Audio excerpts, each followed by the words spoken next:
it took me about an hour or so to bike into the main canyon to where I am right now. And the conditions are great right now. Blue skies, some reflected light, very, very calm wind.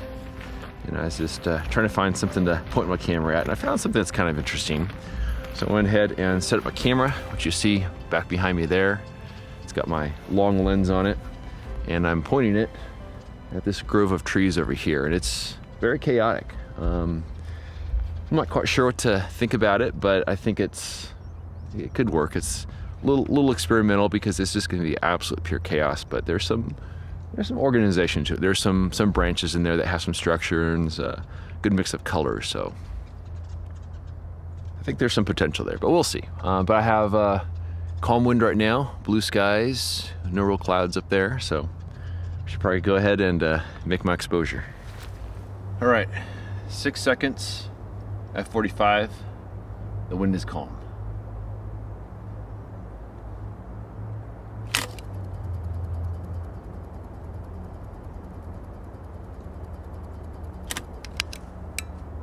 Just like that.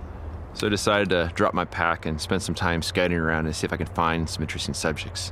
And this is a grove I've been coming to for about 10 years now, and I'm very familiar with a lot of these trees. And this is a tree back here that I've always wanted to photograph. I never quite had the opportunity. I think it had to do with just the status of fall color in the past, but right now it's great and it really stands out from all the other trees that are back behind it. So I got my camera set up here, shooting with a 240mm lens, which is equivalent to about a 35mm on a full frame camera. Vertical composition, and have a fair amount of grass there in the foreground to anchor the photo. There's a pretty steep slope there, so having a lot of foreground I think kind of helps to give it a little bit of a sense of balance. And then all the way up to the top of the tree back there. It's really calm right now. The wind is pretty much non-existent. So yeah, this is just such an awesome scene. It's gonna be several second exposure, probably about 5 seconds. And I'll do that in just a moment here.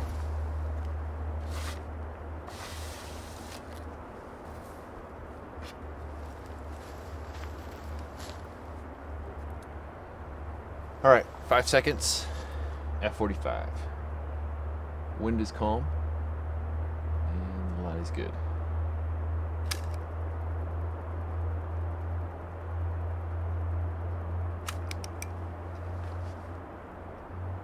Nice.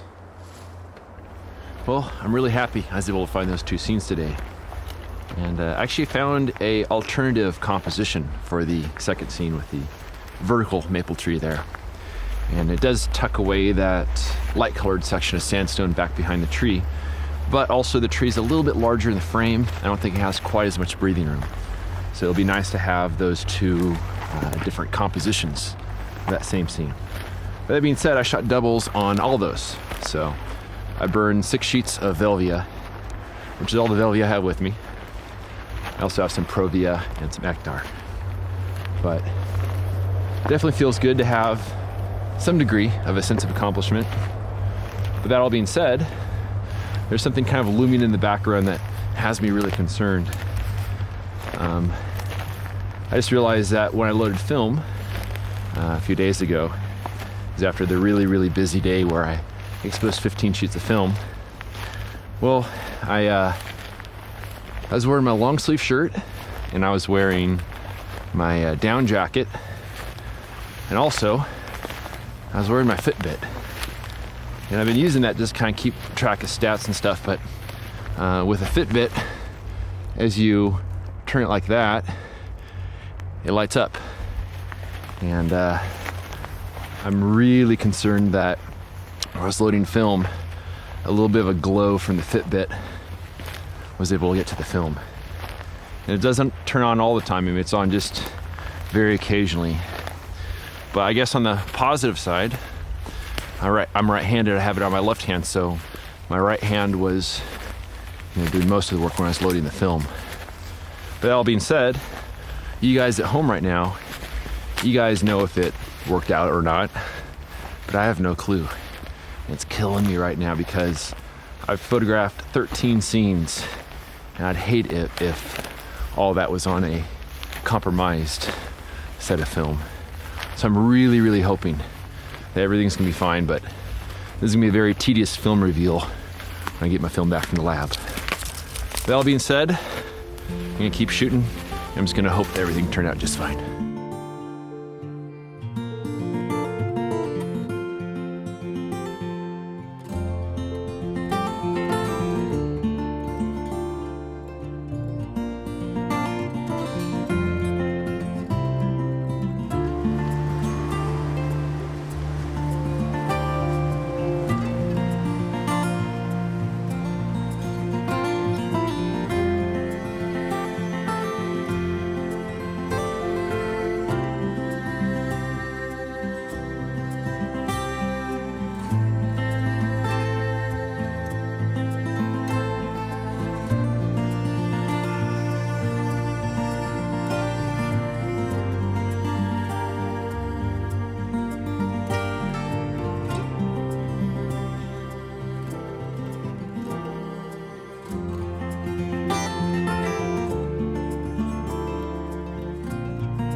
Well, I am back at camp now, and this has been a long day, a really, really long day. And biking into the canyon twice, finding a couple cool trees to shoot in the morning, loading some film. I know the video itself isn't going to be very long, but biking in the canyon, at least heading up canyon, does take a fair amount of effort, but heading down canyon, that's pretty fun. And just as a little bit of trivia, one of my photographer friends, Lauren Root, we kind of had a unofficial race out of the canyon. He was taking the shuttle, I was taking my bike, and I beat him. So the bike is a pretty efficient way of getting out of the canyon. But thinking tomorrow is going to be the Narrows. It'll be the first time I've done that in about 5 years. So I'm definitely looking forward to heading back in there. And I don't know if I'll find anything to shoot, but it's just a hike that I really enjoy doing. So but I want to thank everyone for watching, and we'll see you around next time. The first photo I shot that morning, well, it was a hot mess. It might look fine in the video, but when viewed up close, the depth of field is too shallow, and I completely missed focus on the foreground tree. I focused just behind it and stopped down in hopes of bringing everything into focus, but the narrow depth of field of my 600mm lens is quite unforgiving. That being said, I'm quite happy with the photo of the red maple set against the giant sandstone cliff. All this one needed was a slight warming in Photoshop, along with some cloning to conceal the distracting light-colored sandstone just to the left of the tree. I was able to hide another bright area behind the middle of the tree, but the encroaching oak on the right prevented me from tucking both distracting hotspots behind the tree. This is a sort of subject that's perfect for large format. Every leaf, every blade of grass is beautifully rendered. And when I visited the same tree 2 days later, nearly all the leaves are gone. That's why I enjoy photographing fall color. It changes so much from day to day and from year to year. And despite having walked past this tree countless times over the past 10 years, this is the first time I saw these specific conditions. Thanks so much for watching. I look forward to sharing the rest of my trip.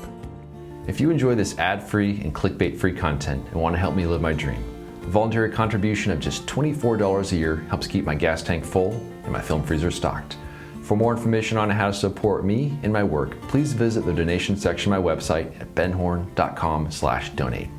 I also have prints and my portfolio box set available on my website. You can find a direct link down below in the show notes. Thanks in advance for your support.